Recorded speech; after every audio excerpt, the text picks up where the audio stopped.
साथियों नमस्कार, कैसे हैं आप सब लोग। मज़ा माँ केम छो कसा आहेस। साथियों आप सबको जय श्री राम, जय बालाजी की, जय खाटू श्याम जी की। साथियों आज एक महत्वपूर्ण टॉपिक पर मैं चर्चा करने वाला हूँ। वैवाहिक मामलों में अच्छे अधिवक्ता का हम चयन कैसे करें, चुनाव कैसे करें। साथियों टॉपिक दिखने में आपको सामान्य दिखेगा, पर जो बातें आज बताऊँगा ये वो काफ़ी यूनिक है। जो कंसेंट स्थितियां हैं, तथ्य हैं, जो मैं आपके सामने रखने का प्रयास करूंगा, मेहरबानी करके उन्हें नोट डाउन करने का प्रयास कीजिएगा, ताकि जब भी आप इस असमंजस में फंस गए हैं कि कौन सा वकील हमारे लिए बेटर होगा, कौन हमें रिप्रेजेंट करेगा, तो वहाँ पर ये क्राइटेरिया आपके लिए काफ़ी हेल्पफुल जो है साबित हो सकता है। साथियों टॉपिक महत्वपूर्ण क्यों है? क्योंकि मैंने ना तो बात करी ये चेक केस की, ना बात करी एंटी करप्शन केस की, मैंने बात करी वैवाहिक मामलों की। जो वैवाहिक मामले हैं ना, उसमें क्या है, इमोशंस, रोना, बच्चे, खुशियाँ, लॉजिक और लॉपन। तो इतना आसान नहीं है इन मामलों को लड़ना। भाई आपके माइंड में क्राइटेरिया क्या है कि जब भी केस हो जाएगा हम पहुंच जाएंगे वकील साहब के पास में, अपना डॉक्यूमेंट्स देंगे, वो जवाब फाइल कर देंगे, अल्टीमेटली हम जीत जाएंगे। आपके कहने मात्र से आप केस जीतोगे नहीं, क्योंकि जो कुछ भी आप कह रहे हो ये एक फैक्ट है। जब तक फैक्ट प्रॉपर तरीके से कोर्ट में नहीं रखा जाएगा, जब तक आपकी ड्राफ्टिंग या आपकी प्लीडिंग यूनिक नहीं होगी, तब तक आपके केस का कोई भी इंप्रेशन जज के माइंड पे जाएगा नहीं। एक्चुअली होता क्या है कि एक पैटर्न बन चुका है हम लोगों का कि सिंपल वे में चलो, सिंपल वे में जो है ड्राफ्टिंग कर लो, जो होगा देखा जाएगा। कुछ चीज़ें हम कैजुअल वे में नहीं ले सकते, खासकर वो चीज़ें जो हमारा भाग्य तय करने जा रही हैं। साथियों भगवान कृष्ण ने क्या कहा कि आप कर्म करो, फल की इच्छा मत करो। पर कर्म का मतलब ये नहीं सामान्य कर्म। कर्म में आपको बेस्ट करने पड़ेंगे। आपके जो बेस्ट एफर्ट्स हैं, जो बेस्ट संसाधन जो अवेलेबल है हमारे पास में, उसके अकॉर्डिंगली हमें वर्क अपॉन करना पड़ेगा, तभी हम जीत पाएंगे, अदरवाइज हम नहीं जीत पाएंगे। तो साथियों कर्म प्रधान देश में आपको सबसे पहले कुछ क्राइटेरिया पे जो है काम करना पड़ेगा। तो पहला क्राइटेरिया क्या है कि हमारा जो एडवोकेट है क्या वास्तव में वो वैवाहिक मामलों का एक्सपर्ट है या नहीं है। ये बहुत इंपॉर्टेंट है। अगर वो एक जनरल एडवोकेट है और वैवाहिक मामलों से उसका कोई भी रिश्ता नहीं है, या रिश्ता है तो बहुत कम मात्रा में केसेस लड़े गए हैं, तो ऐसा वकील को प्रॉपर अनुभव ना होने से वो हमें प्रॉपर रिजल्ट्स नहीं दिला पाएगा। ये चीज़ आप दिमाग में सेट कर लो। अब ये एक्सपीरियंस कहाँ से आता है? सबसे इंपॉर्टेंट बात ये भाई देखो, जैसे हलवाई अपनी मिठाई खुद नहीं खा सकता है, तो वैसे ही वकील अपने केस खुद नहीं लड़ सकता। ये तो है नहीं कि वकील साहब खुद घर में केस लड़ें, फिर उससे अनुभव लें, फिर अल्टीमेटली आपके केस लड़ें। पॉइंट क्या है कि अनुभव को प्राप्त करने का सबसे इम्पॉर्टेंट जो साध्य है वो है कंसल्टेशंस, परामर्श। परामर्श से क्या होता है मालूम कि समाज में जो है प्रॉब्लम क्या है, और वो प्रॉब्लम जो है किस ग्रेविटी को लिए हुए है, और किस तरह से उसको हम सॉल्व कर सकते हैं। More consultations, more experience, more exposure. जितना कंसल्टेशंस होगा उतना ही रिसर्च करना पड़ेगा, और बार बार उनको ये मालूम पड़ेगा कि भाई प्रॉब्लम क्या है। कुछ प्रॉब्लम पुनः जो है रिपीट होंगी, जिसको हम कहते हैं परसिस्टिंग प्रॉब्लम। कुछ जो है नहीं होंगी तो उस पर काम किया जा सकता है, और कुछ ऐसी प्रॉब्लम्स हैं जिस पर रिसर्च नहीं है, बट इफेक्टिव रिसर्च करके उस प्रॉब्लम का भी हम सॉल्यूशंस जो है निकाल सकते हैं। क्लियर है? तो मेरा कहना यह है कि परामर्श वो रास्ता है जिसके जरिए एक एडवोकेट जो है नॉलेज गेन करता है, more effective concerning the matrimonial cases. इसके साथ साथ जब इन केसेस को लड़ा जाएगा प्रैक्टिकल वे में कोर्ट के अंदर, तो वहाँ भी नॉलेज जो है अपग्रेड होती है, इन्फॉर्मेशन जो है वो अपग्रेड होती है। क्लियर है बात ये? तो सबसे इम्पोर्टेंट चीज़ क्या है कि जब भी हम चुन रहे हैं एडवोकेट को, तो हमको ये देखना है कि उन्होंने कितना कंसल्टेशंस किया है। अगर कंसल्टेशंस में ही उनको कोई अनुभव ही नहीं है, या मुश्किल से कर रहे हैं साल के 4 से 5 परामर्श, वो भी ऑफलाइन, तो कोई मतलब नहीं है। फ्रीक्वेंट कितने कंसल्टेशंस हैं, इसका बहुत बड़ा योगदान है वैवाहिक मामलों में एक्सपीरियंस गेन करने का। और सबसे इम्पॉर्टेंट चीज़ ये है कि अगर प्रॉब्लम देखी नहीं, उसके बारे में सुना ही नहीं, तो सॉल्यूशन क्या दे पाएंगे? कोर्ट में तब पहुँचेंगे जब क्लाइंट आपको जो है एंगेज करेगा, पर क्लाइंट का प्रॉब्लम क्या है वो कब मालूम पड़ेगा आपको? During the consultations. पर परामर्श में भी आपको अनुभव नहीं है, तो ऐसी स्थिति में एक्सपीरियंस गेन नहीं होगा। तो वी मस्ट एम्फेसाइज कि how much consultations he had done in the entire career. अगर कंसल्टेशंस नहीं करे हैं तो एडवोकेट किसी भी रूप में आपकी हेल्प नहीं कर पाएगा। साथियों क्योंकि कंसल्टेशन जो है बेस्ड है ऑन प्रिंसिपल ऑफ 1-to-1, जहाँ क्लाइंट आपके सामने आप डिस्कस कर रहे हो, उसकी प्रॉब्लम को सुन रहे हो, आपका दिमाग काम कर रहा है, उस पर आपके जितने भी दिमाग में पॉइंट्स हैं उसको आप निकाल रहे हो, नॉलेज का इंटरेक्शन हो रहा है, तो ऐसी स्थिति में चांसेस जो है ज़्यादा हैं टू गेन मोर। क्लियर है बात ये? इसलिए इस बात को भी जो है आप नोट कर लें। सबसे इम्पोर्टेंट चीज़ ये है कि जो हमारे कंसेंट एडवोकेट साहब हैं उनका नॉलेज क्या है कंसेंट लॉ के अंदर।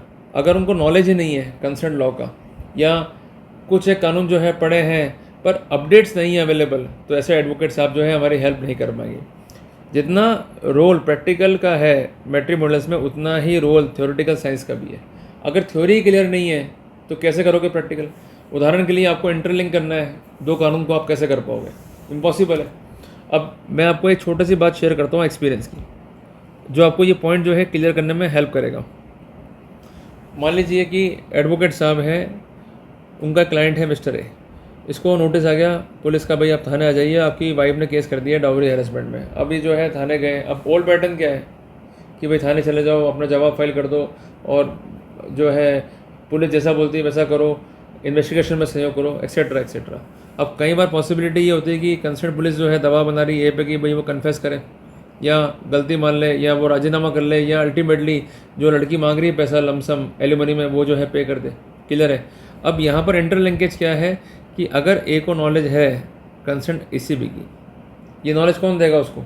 उसका एडवोकेट है कि भाई एंटी करप्शन भी कोई चीज़ है, अगर ये तंग कर रहे हैं, पैसे मांग रहे हैं, go to anti corruption and lodge the FIR। तो ए के पास क्या है? एक डोमिनेंट ऑप्शन है लड़ने का।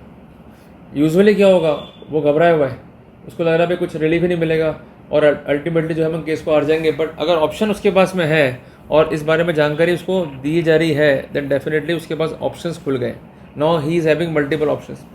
अब एक एग्जांपल हम और लेते हैं, मामला है मेंटेनेंस केस का, और सिंपल वे में जो है इसको लड़ा गया है। पर उस सिंपल वे में अगर उसको एक जानकारी और मिल गई कि मेंटेनेंस केस है, तो डोंट वेरी, आप इसको लड़ सकते हो। इसके लिए आपको करना पड़ेगा planning of your asset and concern properties और कंसर्न मनी। तो उस कंडीशन में क्या होगा, जितना अच्छा प्लानिंग होगा उतना ही इफेक्टिव वे में मेंटेनेंस को बचा पाएंगे, कम करा पाएंगे। तो इसलिए बार बार मैं कह रहा हूँ कि थ्योरेटिकल नॉलेज का भी बड़ा योगदान है, और जो नॉलेज प्रैक्टिकल है उसका भी जो है बड़ा योगदान है। जब तक थ्योरेटिकल नॉलेज नहीं होगी, अच्छा ड्राफ्टिंग नहीं हो पाएगा, और जब तक नॉलेज नहीं है प्रोसेस की, तो अच्छा जो है प्लीडिंग नहीं हो पाएगा। तो advocate must know the law, apart from that he must know how to apply law on the facts. ये दोनों बातें जो है बहुत इंपॉर्टेंट है। दूसरा है कम्युनिकेशन मीन्स। अब कम्युनिकेशन मीन्स में बेसिक प्रॉब्लम क्या आती है विद एडवोकेट्स कि एक सेट पैटर्न बना हुआ है कि आप हमारे दफ्तर में आ जाइए, शाम को मिल लेंगे या कल मॉर्निंग में मिल लेंगे। ये पैटर्न ही गड़बड़ है। एक्चुअली क्या है कि टाइम का बहुत वैल्यू है आज के टाइम पे, और ऑनलाइन कंसल्टेशन जिस कारण बहुत ट्रेंडिंग में। और ये इसलिए भी इंपॉर्टेंट है क्योंकि देखो ऑफलाइन में तो क्या है कि आपको दफ्तर जाना पड़ेगा, उसके लिए तैयार होना पड़ेगा, फिर उसके लिए टाइम निकालो, सब काम छोड़ो, फिर दफ्तर में गए, मालूम पड़ा कि वकील साहब ही नहीं है, या रास्ते में पहुँचे बारिश हो गई, या कुछ भी बात जो है लाइफ में हो सकती है। तो बेटर क्या है कि हमें जाना पड़ेगा ऑनलाइन कंसल्टेशन की तरफ। बेनिफिट्स क्या है? टाइम बचेगा, आप जहाँ पर है वहीं से आपने कंसल्ट कर लिया। बस चाहिए कि आपने को प्रॉपर इंटरनेट का कनेक्शन, और उसमें कितना खर्चा आता है महीने का? 700-800 रुपये। अब यही खर्चा आपका आ जाएगा एक बार कंसल्टेशन करने में। तो बेटर ये है कि हमें प्रॉपर वे में अपने आप को भी अपग्रेड करना पड़ेगा, टेक्नोलॉजिकली ओरिएंटेड होना पड़ेगा। अगर आपके वकील साहब नहीं करते हैं ऑनलाइन कंसल्टेशन या उसको अवॉइड करते हैं, then it is fatal for you. ये इसलिए भी इंपॉर्टेंट है, कई बार ऐसा होता है कि आप अलग राज्य में हैं, अलग ज़िले में, वकील साहब अलग राज्य अलग ज़िले में है। अब ये तो पॉसिबल नहीं कि हर हफ्ते आप मिल लोगे या आपका 1 to 1 हो जाएगा। तो ऑनलाइन परामर्श ही एक ऐसा माध्यम है जो आपको कनेक्ट करता है अपने वकील से। अगर वो नहीं है आपके वकील के पास फैसिलिटी, तो वो आपको भला भी नहीं कर पाएगा। सबसे इंपॉर्टेंट बात, वो जो रिसर्च कर रहे हैं वो कैसे कर रहे हैं, क्या वो कोई सॉफ्टवेयर यूज़ कर रहे हैं या कोई ऑनलाइन वेबसाइट यूज़ कर रहे हैं, क्या पुरानी जो बुक्स पढ़ी है उसको यूज़ कर रहे हैं। अगर वो पुराना बुक्स यूज़ कर रहे हैं और वही ओल्ड पैटर्न पे काम कर रहे हैं, तो वो रिलीफ दिला नहीं पाएंगे। रिसर्च टूल्स आजकल आ गए मार्केट में, AI टूल्स आ गए, तो क्या अपग्रेड है आपके वकील के पास में, ये पूछिए, ये आपको अधिकार है जानने का। What services is going to give you, क्या उनके पास एडवांस रिसर्च है या नहीं है। अगर नहीं है, then definitely it is fatal for you. सबसे इंपॉर्टेंट चीज़ है उनकी समझ और उनका प्रॉस्पेरिटी। समझ मीन्स आपसे जो वो डिस्कस कर रहे हैं उसमें कितना फ्रीक्वेंसी जो है आपका मैच कर रहा है। भाई वो कुछ और बात कर रहे हैं, आप कुछ और बात कर रहे हो, फ्रीक्वेंसी मिसमैच हो रहा है। तो जैसे ही ये स्थितियाँ पैदा होंगी, it is a case of misunderstanding, case आपका बिगड़ेगा। ये बात जो है आप दिमाग में सेटल कर लो। इसके अलावा प्रॉस्पेरिटी क्या है, मीन्स वो किस तरह से अपने आप को रिप्रेजेंट करते हैं, कैसे वो रहते हैं, उनका पहनावा क्या है, वो किस तरह से कोर्ट में आते हैं, ये सब पार्ट है प्रॉस्पेरिटी का। अगर प्रॉस्पेरस लाइफ नहीं है और सिंपल लाइफ जो है जी रहे हैं तो फिर आपको रिलीफ नहीं दिला पाएंगे। क्योंकि देखो आज के टाइम पे स्टारडम जो है एक बड़ा रोल प्ले करता है इंडियन कोर्ट्स में। वकील किस तरह से कोर्ट में आ रहा है, कैसे वो आर्ग्यू कर रहा है, उसका वे ऑफ स्टैंडिंग क्या है, वे ऑफ क्लोथिंग क्या है, उसका प्रॉपर जो है ड्रेसअप है या नहीं है, ये सब इसमें क्राइटेरिया जो है देखे जाते हैं।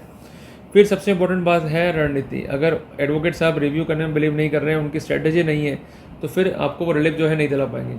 अगर आप उनके पास जा रहे हैं, सीधे ही फैक्ट्स पूछे, सीधे लिखवा दिए फैक्ट्स को, तो फिर रिलीफ मिलेगा नहीं। प्रॉपर रिव्यू ज़रूरी है, स्ट्रेटजी ज़रूरी है। उसके लिए क्या करना चाहिए कि भाई कंसर्न वकील साहब जो हैं आपको सुने, फिर आपकी मदर को, फिर आपके फादर को, फिर जो अन्य गवाह हैं उनको सुने, फिर एक कॉमन ब्रीफ बनना चाहिए। उस ब्रीफ के बेसिस पर रिव्यू होगा, उसके बेसिस पर डॉक्यूमेंट्री एविडेंसेस क्या उसको देखा जाएगा, then case will move on for drafting. अगर आपने ये स्टेप नहीं लिया तो आप रणनीति को मिस कर रहे हैं। अगर आपने रणनीति नहीं ली, आपके पास स्ट्रेटेजी नहीं है, तो आप केस को नहीं जीत पाओगे। ये आपको इसलिए कह रहा हूँ कि जो पुराने ज़माने में लोग थे, खासकर राजा महाराजा, उनकी एक प्रॉपर थी स्ट्रेटजी, भाई यहाँ से हम एंटर करेंगे, यहाँ से बाहर निकल जाएंगे, ऐसे हम बचेंगे। जब तक ये चीज़ें नहीं है आप केस को लड़ नहीं पाओगे। तो आपको ये पैटर्न में जो है फॉलो करना पड़ेगा। फिर है मेन आचरण, कॉन्डक्ट। भाई क्या होता है कई बार कि एडवोकेट साहब कई बार फीस ले रहे हैं कैश में, अब आप दिया है, अब डिस्प्यूट हो गया आपका और उनका कि साहब हमने तो फीस दिया है, वो बोलेंगे हमने फ़ीस लिया ही नहीं। तो इन डिस्प्यूट को रिजॉल्व करने के लिए उनके पास प्रॉपर मेथड्स क्या है, ये भी जो है देखना पड़ेगा। क्या वो काम कर रहे हैं अभी भी कैश में, या वो काम कर रहे हैं करंट खातों में, क्या उनके पास प्रॉपर LLP है, प्रॉपर प्राइवेट लिमिटेड है या नहीं है। ये सब भी इंपॉर्टेंट क्राइटेरिया है टू इंडिकेट कि उनका कंडक्ट क्या है। भाई अगर उनका कंडक्ट वही है कैश में लूँगा, तो फिर भला हो ही नहीं पाएगा आपका। भाई क्या तय हुआ आपके बीच में पता ही नहीं, कितना दिया पता ही नहीं। और ये सब जो खर्चे हैं ना, ये खर्चे काउंट होते हैं इन कंसर्निंग एफिडेविट जो कि आप लोग देते हो मेंटेनेंस केस में, in the light of guidelines of honourable supreme court verdict, जिसका नाम है रजनीश बनाम नेहा। तो इसलिए जो भी पेमेंट आप करते हो वकील साहब को, हमेशा खातों में करो, नेवर पे कैश टू द एडवोकेट। बार बार मैं करूँ, अगर आप कैश पे कर रहे हो सबसे बड़ी गलती आप कर रहे हो। ऑलवेज पे इन द अकाउंट्स, इंपॉर्टेंट है, इस चीज़ को आप नोट कर लो। इसके अलावा एडिशनल रेमेडीज़ क्या आपको प्रोवाइड कर रहे हैं, ये भी काफ़ी इंपॉर्टेंट है। कई बार क्या होता है कि रेमेडीज़ है ही नहीं, हवाबाजी कर रहे हैं, उससे कोई मतलब नहीं है। एडिशनल वो क्या सजेस्ट कर सकते हैं आपके केस में विनिंग के लिए, ये सबसे इंपॉर्टेंट चीज़ है। उदाहरण के लिए अगर आप किसी केस में जा रहे हैं उनके पास कंसल्टेशन करने के लिए, और आपकी वाइफ भी जो है जाने को तैयार है, और दोनों मिलकर सलाह कर रहे हैं, डिस्कस कर रहे हैं, and try to resolve the dispute, और सॉल्यूशन क्या आ रहा है कि भाई आप म्यूचुअल डिवोर्स लो, मैटर ऑफ सॉल्व कर सकते हो।